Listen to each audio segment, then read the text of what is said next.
saw, they are really targeting Muslim youth, very specifically. When you go to the website, it says, I'm a Muslim, but I'm a different gender. Or I'm a Muslim, and I'm a different sexual orientation. And it even had, it was taking the Quran and the prophets, and it was literally reinterpreting it in order to endorse these different genders and these different sexual orientations. And to me, I was just floored by that. I'm like, that is so wrong. I mean, that's just a sacred line you don't cross. And then they even had some articles in Arabic on the website as well. Right. And these are professionally produced books. I mean, there's a lot of, there's images, there's graphics going into it. There's a team working on this. This is not just some random blogger, okay? This is an actual effort, a concerted effort to target the Muslim community with this ideology. Right. It's in the sex education curriculum, most of the ones that are adopted by the state, they usually have resources telling the kids, if you want more, if you have questions, go to these links, go to these resources. Okay, well, what kid isn't more curious about sexuality, right? That's a natural curiosity for kids. So, especially teenagers.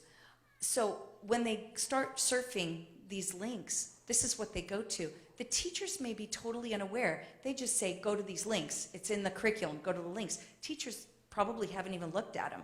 You know, they don't have the time. But the kids will make sure to look at them. And that's where you find these articles that target Muslims. All right.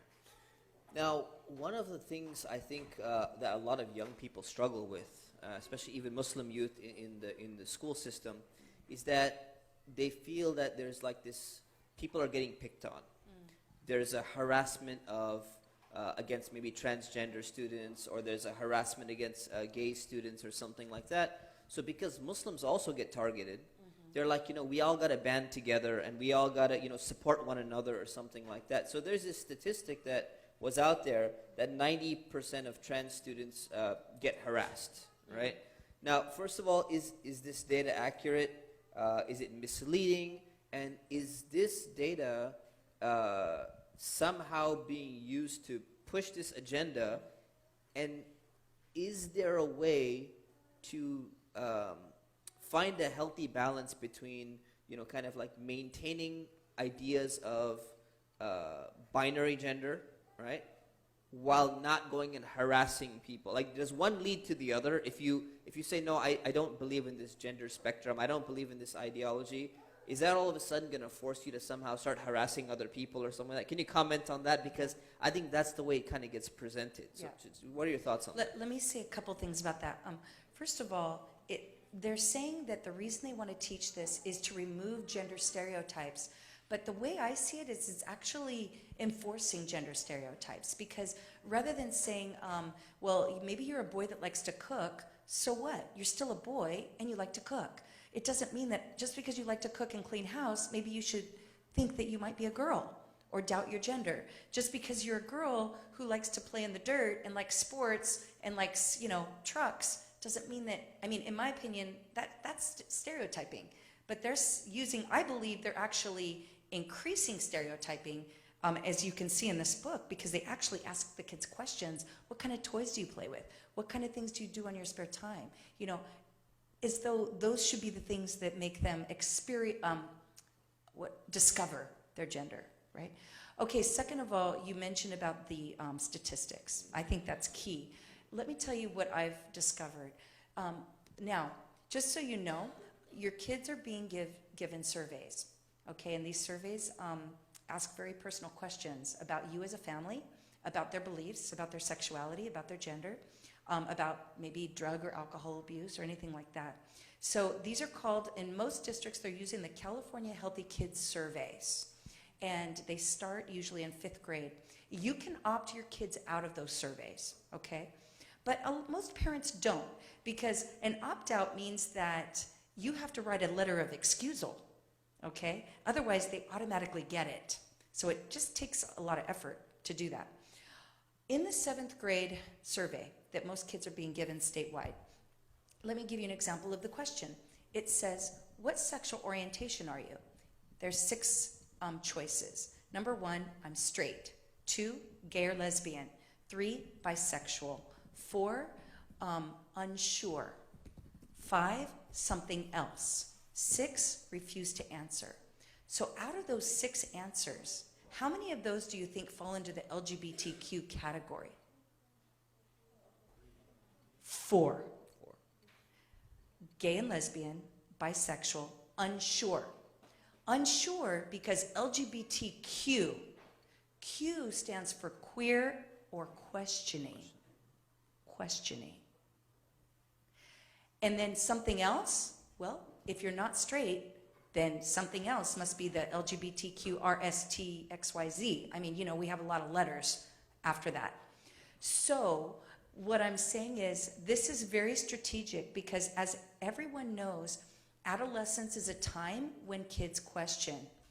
It's a time, a natural phase of life where you're going against the status quo because you're individuating, correct?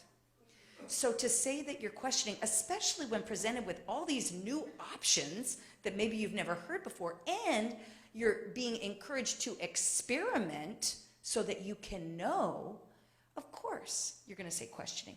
That automatically, I believe, artificially inflates the stats. Right.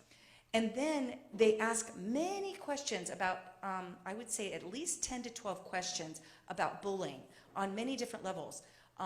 Have you been not only, you know, maybe physically hit, but teased, maybe ridiculed on social media, laughed at, somebody called you gay, or something like that? Well, I don't know about you, but has anybody in here ever been teased as a kid? Honestly? Has anybody in here ever teased somebody as a kid? Okay, so that means all of you are bullies and all of you have been bullied.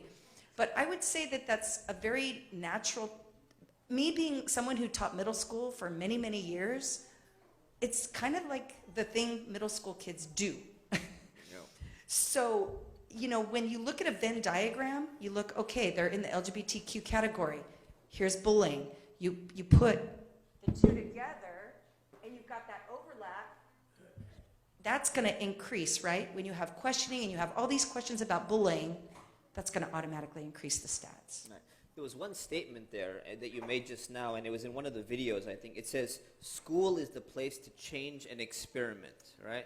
So tell us a little bit about the ways in which school, I mean, in university, that's what they say, right? You go to university, you experiment with different politics, different ideas, join different clubs. We're looking at, you know, elementary, middle school here. How are they encouraging children to change and experiment when it comes to gender and sexuality and all of that stuff? Well, these are the messages we're being given in the curriculum. Don't think that all teachers believe this, though, right? We have many Muslim teachers. We have many Christian, Catholic teachers, and just teachers that, you know, think it's nonsense. So, however, as we have kids now in the universities, these things are being taught in the university level. So my concern is with these new teachers coming in, and as we have the retirees leaving, we're going to have these ideologies more accepted and being taught. So it's very interesting that you say that, because how many of you have seen in your schools maybe a poster that says safe zone? Okay, safe zone. So, and usually it's in a rainbow color, isn't it? Okay, so what they're portraying is that school is the place of safety. Of course we want our schools to be safe, absolutely. But with that is that this is the place, the safe place where you can experience and experiment on your sexuality or gender. But home may or may not be safe, because let me tell you in the framework a new term that they put in there, spiritual abuse. And spiritual abuse is defined by saying people who use religion to justify rigid gender roles.